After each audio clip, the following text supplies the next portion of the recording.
Okay, well I just turned the Sony recorder on. I've got the back camera. It is working, so that's a sound thing. 3, 2, 1. The reason I'm doing that is the fact that last time, well, when I went to do an edit, I found that although I'd recorded nothing. And that was because down here at my side, and I'll cut a picture in there now, one of the leads going into that had come undone. But I will make reference to an old video where Rory, from Rory on air, actually told me that some of my sound was a bit clunky. Suggested I used one of these devices, which I have done. Okay. Concentrating on my power check. Up to 1700. 1700, 1 mag. 2 mag. Bringing it back down. And slow running. Got about 800 is what I normally get. Bring it back up to 15. Curb heat gives me a drop. According to the gauge, I'm still in the low.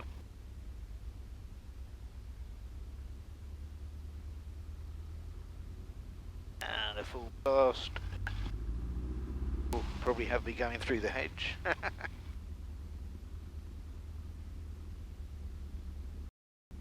I've set up pilot aware on the Sky Demon, and I've still got waiting for device. I've double checked everything. I've got the latest firmware in place. I've set it up as I normally do. Got absolutely nothing at all, which is a little bit annoying. But I'm going to just leave it running and see what happens. If it's got some time. Maybe it's saying I haven't had time enough to warm up, I don't know. Having said about warm up, it is absolutely ridiculous that here we are on something like the 17th of October, and the temperature earlier on today was 23 degrees. We had a monsoon last night. Went to a GASCo meeting with the Suffolk Coastal Strut, which was really interesting. Keith Thomas did that, and drove back in a real monsoon. Double wiper still didn't make a difference, but the temperature was 16.5 degrees. Okay, master is on. Carb heat, I'm going to give it a bit more heat. Mixture is rich. Cabin heater is off. Fuel pump is on. I'm on the front tank. I've checked the mags. Instruments are working the way they should do. Oil pressure, oil temperature are fine. Second or two.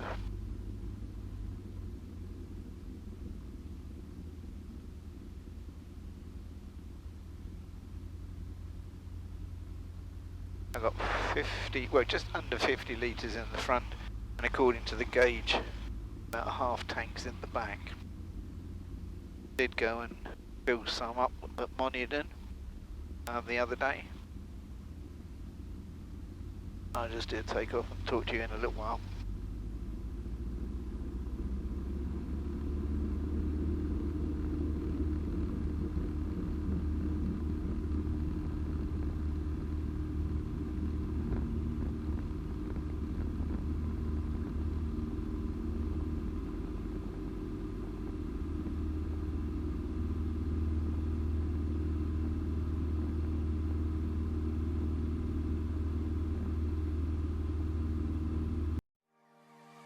My name is Tim Palmer. I fly a Jodel DR1050 out of this farm strip in East Anglia.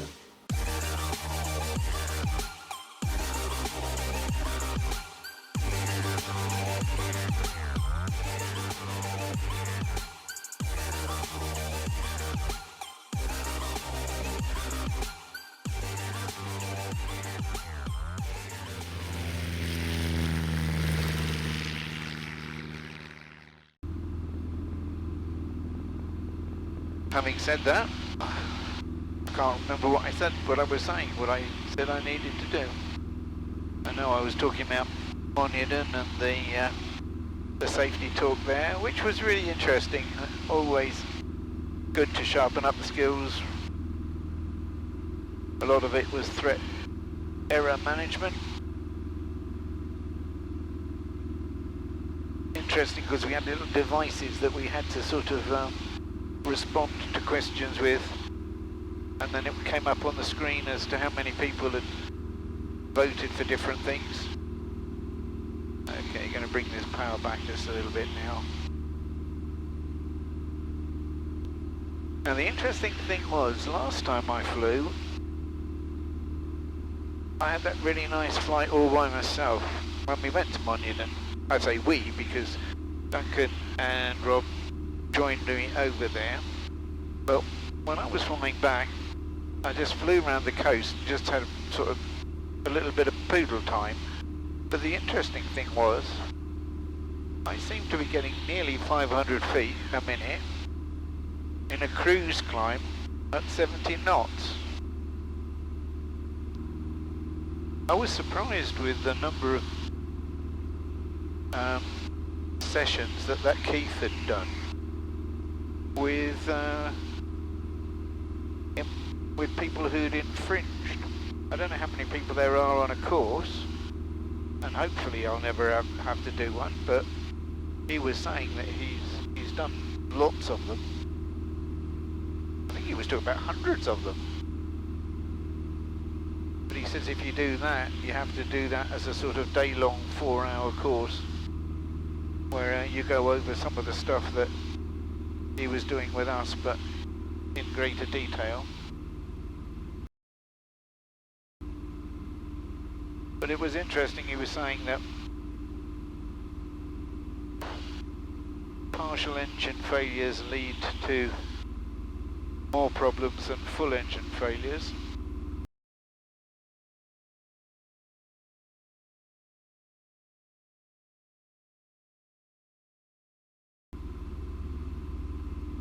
One of the things he did say was make sure you're up to date with all of your aircraft performance, especially flying in the winter from grass strips, which aren't particularly long. One of the things that we had to do is we had to actually say, I'll come this way so that the sun's not there. One of the things we had to do was actually say the elements of the PFR that we didn't like. And I was surprised, quite a few people said that they didn't like it if they were asked to do a weight balance. Now, maybe that's because I've got mine as a spreadsheet, but I don't mind the weight balance.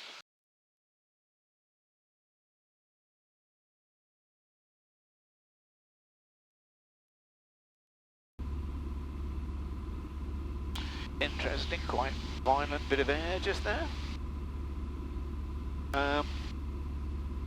But yeah, I suppose I do need to check on my performance on grass. Now we're getting into the winter.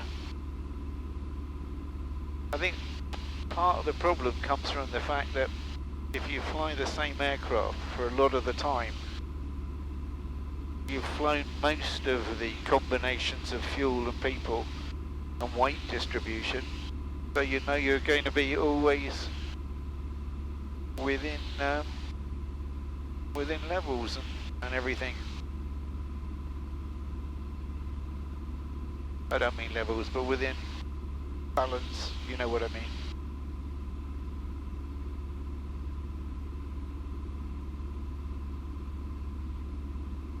I did do a little bit of work on the cowling, which is what I've basically come over to do, to test that. Because I had one of those little fasteners, and I'll photograph that, which was loose, and I didn't want to lose it. And in fact, the last time I flew, it did drop off, but I just sort of froze and looked at the floor until I could find it. That cowling work that I was talking about was really just that rivet, that collar that sits in there that had got loose, and unfortunately I knew it was a job I needed to do, but it actually dropped off and I had to scan the floor like that to find it, but I got there in the end. I sort of reattached that, cleaned up some of the blistering, which I do need to paint again, which I'll take back with me. But I thought, well, it is a really nice afternoon. Forecast for the weekend is supposed to not be quite so good. So I thought, well, I will come and have a quick flight. Just to check on things, but unfortunately, as you can see here, no, you can't see because I've only got the back camera working. This is still saying waiting for device.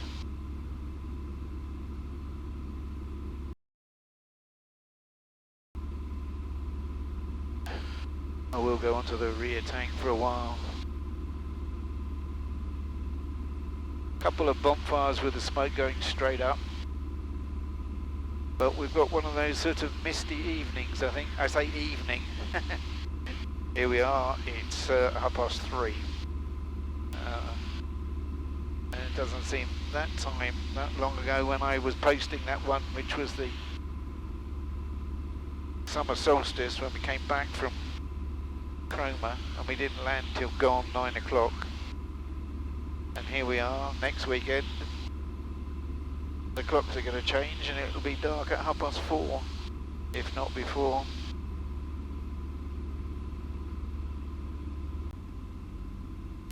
One of the things that they'd said was just make sure that you are okay with flying straight and level on reduced power, just see what your aircraft can cope with.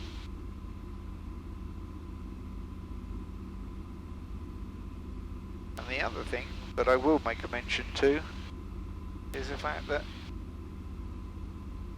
John Farley, I think it's John Farley, who was a Harrier test pilot. He's got he created a competency checklist for himself, in as much as he said that, you know, how often do you fly practice force landings, how often do you fly stalls, and he actually said that he created this checklist for his book, his logbook, so that he could actually make sure that he stayed current with all the different elements, which I thought was a very good idea actually. I have just turned the radio on, not the transponder's been on, but one of the things that came up yesterday is we were asked what's the percentage of aircraft flying around that are not squawky.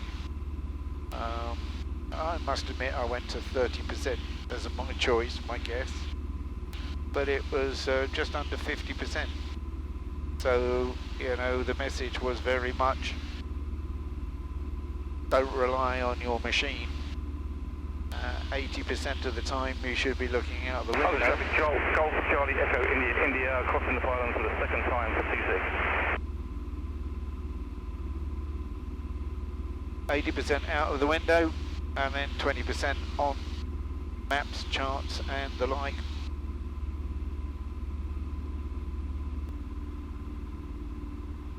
Well, that's the cowling tested. I will have to take it back. Golf Charlie Echo, India is the right base, 26. Remount the hole a little bit and give it some paint. But it was a nice little bonus flight. And as I said before, on numerous occasions, it is always very nice to get into the air.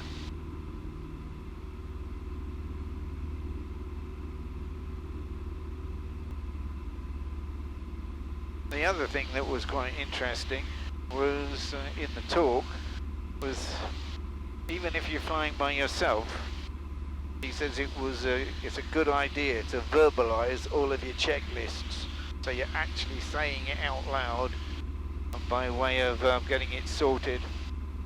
So I will put the fuel pump back on. I shall come onto the front tank. I said on numerous occasions that we're supposed to land and take off on the front tank. The brake is off. Air brake I'll use in a while. Harness and hatches are okay. It's got to that time where it's a bit glary when you're into the sun.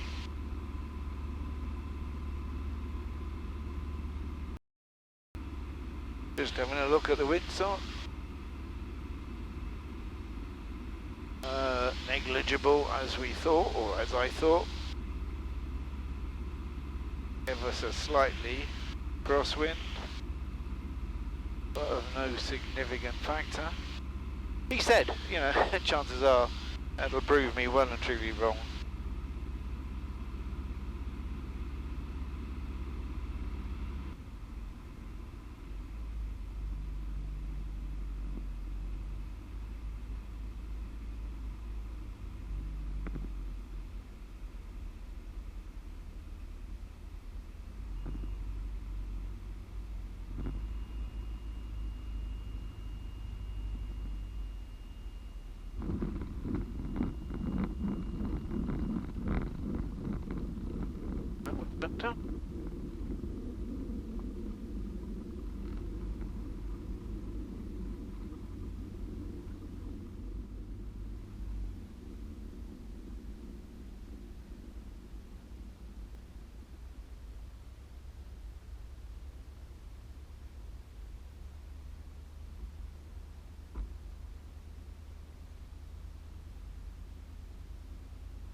Okay, magnet key is out. Ethers are turned off. Transponder came off. Radio. Intercom is still on because I'm talking. Fuel pump is off. Fuel cock goes to off. That can go into there. Just double check that this air brake that's locked. And have a little play with this device. Anyway, thanks for the company.